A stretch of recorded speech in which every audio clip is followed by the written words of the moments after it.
Hello everyone, and welcome back to Mind, Body, Speech, a video podcast by Speech for Success. We are a therapy clinic in Washington State of experienced speech and occupational therapists who are dedicated to providing accurate and reliable health information. I'm Ms. Rose, one of the occupational therapy assistants and neurodivergent staff members.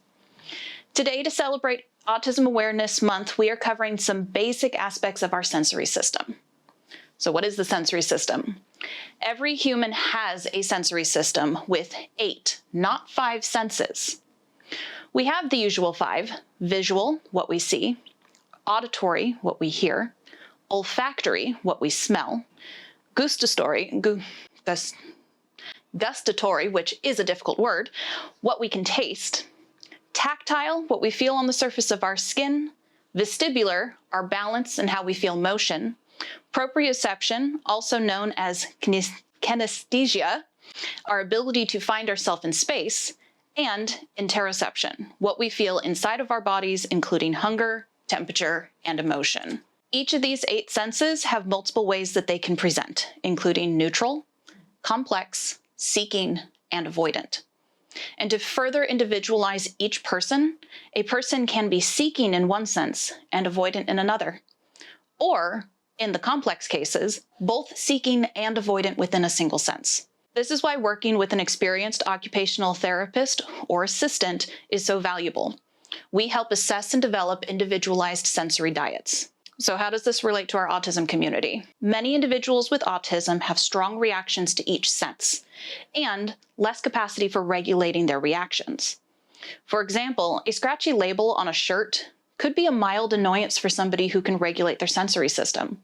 But for many people with autism, that becomes incredibly painful. As well as multiple sensory inputs can result in the overtaxing of a person's capacity and an autism meltdown. Join us again for another episode on what that looks like.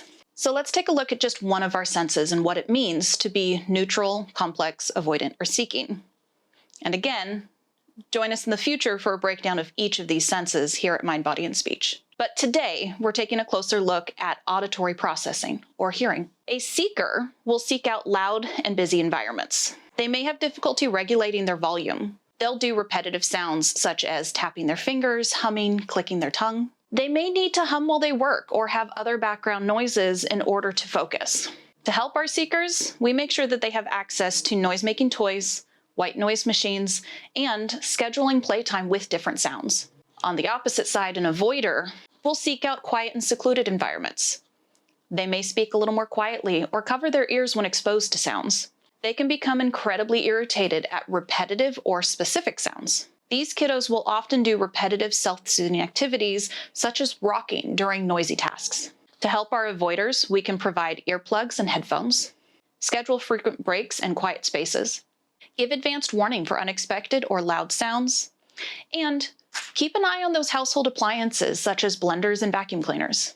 Complex kiddos will oscillate between speaking too loudly and speaking too softly. They can struggle with verbal instructions and take longer to process verbal instructions. They can struggle to separate background and foreground noises, as well as struggling with rhyming sounds such as cat, hat, and bat.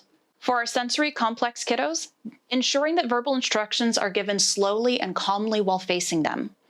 Give extra time for processing, encourage the use of visual cues, and work with a speech-language pathologist or a speech therapist for those rhyming sounds. For example, I'm auditory complex.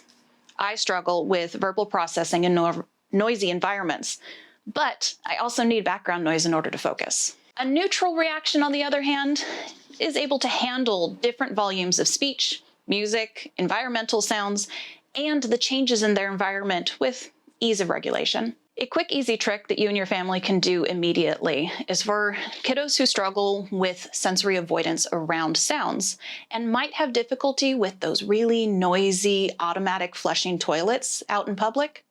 Carry sticky notes with you.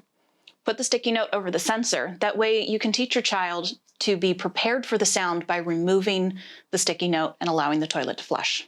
This month, we hope to continue to highlight areas of concern within the autistic community, including our previous clip on myths about autism and future clips on PDA and autism meltdown.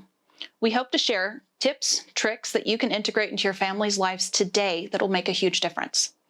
We love to hear from you. If you have any questions or if there's a specific topic you'd like us to cover in the future, please drop a comment below. To close, we hope to promote more understanding and compassion for those who may experience the sensory world just a little bit differently, and encourage you to check back with us throughout the month of April for Autism Awareness Month. We hope you found this information valuable. Don't forget to like, comment, subscribe, and visit our website for more information. Thank you for joining us today, and we look forward to seeing you in our next video.